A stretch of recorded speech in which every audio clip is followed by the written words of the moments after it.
されども皆さん、本日もお疲れ様です。まだ肌寒い日々が続く今日この頃、白菜を使ったレシピを紹介していきます。白菜ジャンボンっていう料理です。グラタン仕立てのこの料理なんですけど、ジャンボンっていうのはフランス語でハムを意味する言葉でして、本来だとアンディーブを使うんですよ。アンディーブジャンボンという料理なんですけど、アンディーブって何でしたっけ？チコリ。結構日本だとそうですよね、あんま見慣れないかもしれないですね。ほんとちっちゃい白菜みたいな見た目してて、ほろ苦さと甘みが特徴ですね。フランス料理をやってる身からするとね、親しみある野菜の一つです。チコリ自体はその苦くて水っぽいで、フランスの小さい子供とかだと、あんまり食べないというので、そういう子たちも食べやすくするためにグラタンにしたっていうのがこのアンディーブジャンボンという家庭料理なんですけど、日本のこの白菜にやっぱねニュアンスは似てるので、白菜は苦味はないですけどね、甘さとこのサラダとしても食べれるようなこうみずみずしさがありますから、あとその見た目の部分でも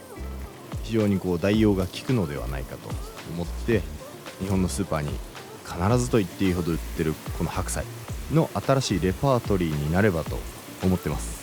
まずフライパンにバター入れて、バターが溶けたぐらいですかね、白菜入れて、で軽く塩して蒸し焼きにします。そんなこう香ばしく焼くとかそういうわけじゃなくて、白菜からなるべくこう水を出してあげるような、そんなイメージです。でその隙にオレンジ、このオレンジがアンディーブと非常に相性良くて、フランス料理の調理法では絶対ではないけど結構高確率で組み合わせになるんですよ。なので今回このオレンジ、白菜にも合うんじゃなかろうかということで使います。皮使うんで国産のものにしてください。でしっかりと洗って使用すると、だいたい3分から5分ぐらい蒸し焼きにしたら、このオレンジの皮と果汁を加えます。あとは白ワインも少々です。フルーティーさ全開にします。それでまたこのオレンジ果汁で煮ていくという感じですね。しっかりとこう白菜の内側までオレンジの風味が行き渡るようなイメージで火を入れていきます。で最初に切り外しておいた白菜のこの内側、これがねやっぱ個人的には甘くてサラダにしたら美味しいので、これを箸休めみたいな感じで、作ります。軽く塩して揉んでおきましょう。はいで、もう5分ぐらい煮たら白菜がかなりねこうくたっとした感じになりますから、でこの時に塩をある程度は決めておきたいんですよね。結構みずみずしい野菜じゃないですか。だから味ぼやきやすいんで、しっかりと塩、あとちょっと甘みを補填させるために蜂蜜入れておくといいです。さあそしたら様子を見て引き上げましょう。これは白菜だけを引き上げて、この煮汁ですね、白菜の風味が移ったオレンジの煮汁、これはしっかりと煮詰めていきます。それで煮詰めてる間に横でホワイトソース、グラタン仕立てなので今回はちゃんとしたホワイトソースを作ります。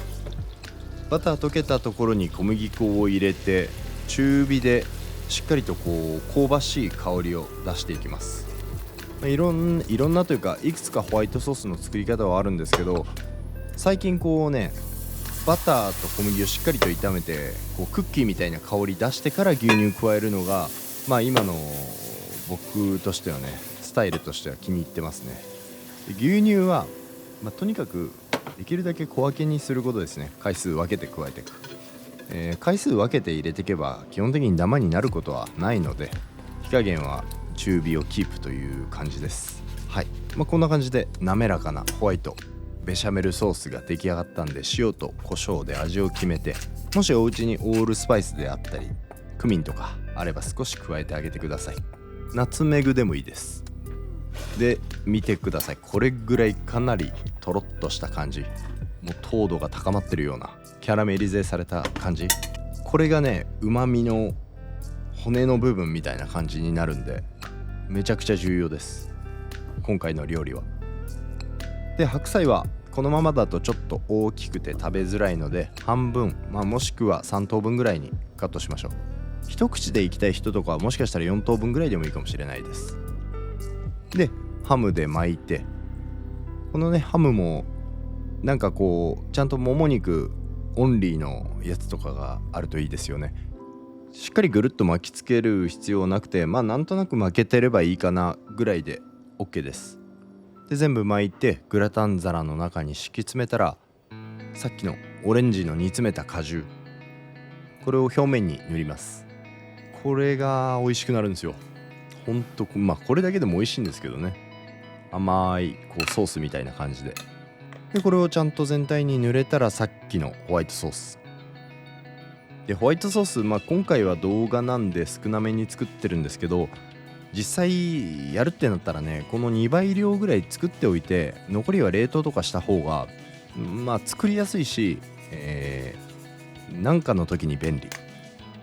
です。で表面にはたっぷりとパルミジャーノ・レジャーノを振って、180度から200度ぐらいのオーブンで焼き色をつけます。15分から20分ぐらいですかね。その隙にもう一度オレンジが登場します。今回は果肉サラダ仕立てなので、さっきの塩もみしてた白菜あるじゃないですか、あれに使っていきます。オレンジいいですよね、めちゃくちゃ好きなんですよね。オレンジかみかんがあれば、基本的に冬文句を言うことはないですね。みかんとこたつ最高だし、なんならオレンジとこたつでも個人的には全然 OK です。皆さんはちなみにこたつに何があるといいかとか、コメントでね教えていただけると参考になります。でこの白菜サラダ、ケッパーとさっきカットしたオレンジ加えて黒胡椒で味を整えます。もうこれだけです。これがね美味しいんですよ。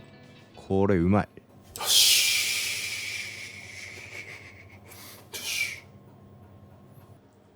そうこうしてたらグラタンが焼き上がりました。今日は盛り付けドレッセありません。このままいきます。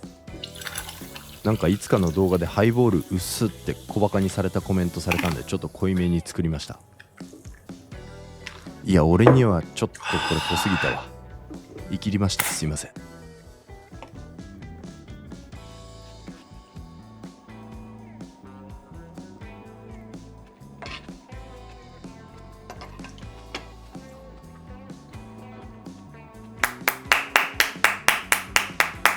しっかりと旨味がなんか特にブイヨンとか乗せてないけど、ちゃんと白菜の旨味とチーズを最後に振りかけてるから、それの旨味で一皿がねちゃんと仕上がってる感じがしますね。白菜も全然水っぽくない。ちゃんと煮て水分って余計な水分っていうのはね出して、オレンジの風味を吸わせてるから、全体的に味が締まって感じますね。これねハムやっぱねあった方がいいっすね。白菜とベシャメルだけだと美味しいけど、もう一つ何か足りないっていうところにこのハムのアクセントがあると、なんか全然また変わってくるんで、トロトロになるまで煮詰めたオレンジの果汁っていうのがね、もうこれがまたねめちゃくちゃいいアクセントになってるんですよね。これあるとないとだと、このグラタンの一皿って大きくまた変わってくるかなっていう感じです。うまい。またこの箸休めすげえいいじゃん。もう箸休めを入れることによってね、またこのグラタンの濃厚な味にまた行きたくなるっていうね、ラリーがここで発生しますね。ラリーが。というわけで白菜ジャンボンでした。よかったらこの白菜、余りがちな食材の新たなレパートリーに加えてみてください。それじゃまた次回の動画でお会いしましょう。アビアント。